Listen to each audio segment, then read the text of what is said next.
Құрметті қазақ елі, сіздермен бірге мен Аялым Жандосқызы. Мектептің қараша айындағы жаңалықтармен таныстырамын. Қараша айы әділдік және жауапкершілік айы тақырыбында өткізілген айлық іс-шаралар. Адал азамат біртұтас тәрбие бағдарламасы. Оның ішінде 6 құндылыққа негізделіп бекітілген кешенді жоспар бойынша ұйымдастырылып жүргізілді.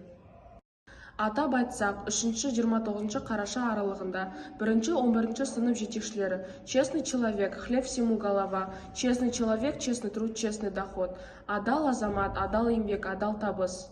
15 қараша ұлттық валюта күні.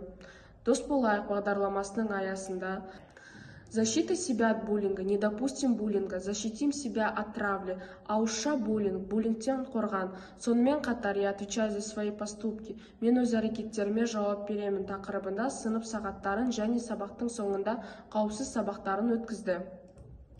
Жасөспірімдер мен жастардың келеңсіз сайттарға кіруінің алдын алу мақсатында 8-11 сынып оқушылары арасында мониторинг жүргізіліп, телефондары тексерілді.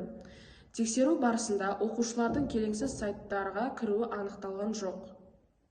Зорлық-зомбылықсыз балалық шақ акциясы аясында балалардың құқықтарын қорғау, олардың қауіпсіздігін қамтамасыз ету мақсатында «Біз бақытты баламыз» флешмоб челленджі түсіріліп, әлеуметтік желіге жарияланды. Өзін-өзі басқару ұйымының «Жас көшбасшы жарқын болашақ» атты апталығының жоспары бойынша 5-10 сынып аралығында «Жас лидер», «Ел ертеңі», «Дөңгелек үстел», «Логикалық лабиринт» сияқты іс-шаралар өткізілді. Нәтижесінде оқушылардың ағылшын тілі пәніне және сыныптан тыс іс-шараларға қызығушылықтары артты. ЖИТСке қарсы күніне орай және салауатты өмір салты туралы түсінік беру мақсатында аудандық білім бөлімі тарапынан 9-11 сынып оқушыларымен Zoom арқылы түсіндіру жұмыстары жүргізілді. Жер сілкінісі қаупі туындаған немесе болған жағдайда оқушылар мен қызметкерлердің қауіпсіз әрі дұрыс әрекет ету дағдыларын қалыптастыру, эвакуациялау рәсімдерін пысықтау, төтенше жағдай кезінде ұйымдасқан түрде қозғалу мен шешім қабылдау қабілеттерін дамыту. Дамыту мақсатында сейсмикалық жаттығулар өткізілді. Нәтижесінде төтенше жағдай кезінде ұйымдасқан түрде қозғалу мен шешім қабылдау қабілеттері қалыптаса бастады.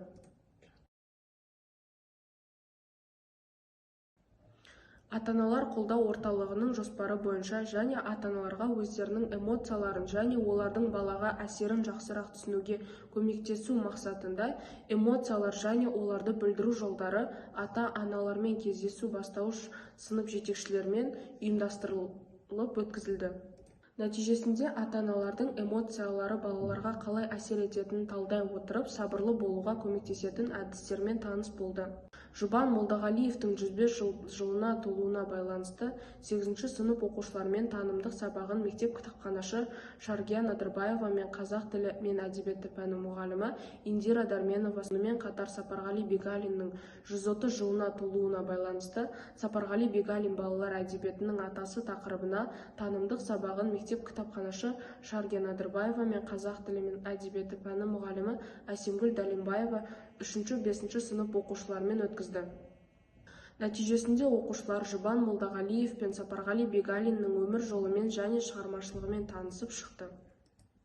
Оқушыларды түрлі мамандықтармен таныстыру, кәсіби бағдар беру арқылы олардың жеке қабілеттері мен қызығушылықтарына сай дұрыс мамандық таңдауға бағыттау, еңбекке қызығушылығын арттыру және болашақ кәсіби жолын саналы түрде жоспарлауға ықпал ету мақсатында 9 сынып оқушылармен педагог ұйымдастырушы Диана Орынбаева мамандықтар әлеміне саяхат тақырыбында іс-шарасын өткізді.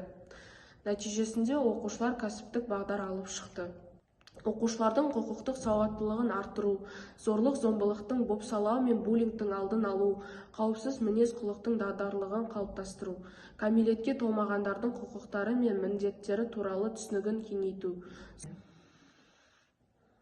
Сондай-ақ түнгі мезгілдегі тәртіп ережелерін сақтау бойынша жауапкершілігін күшейту мақсатында аға лейтенант участковый Шорманов Абитовпен бірлесе еңбекші қазақ аудандық жергілікті полиция қызметі басқармасы ювеналдық полиция тобы инспекторы Молжігітов Қайсар Болатович мектебіміздің 5-11 сынып оқушыларымен зорлық-зомбылықтың алдын алу тақырыптарында түсіндіру профилактикалық жұмыстарын жүргізілді.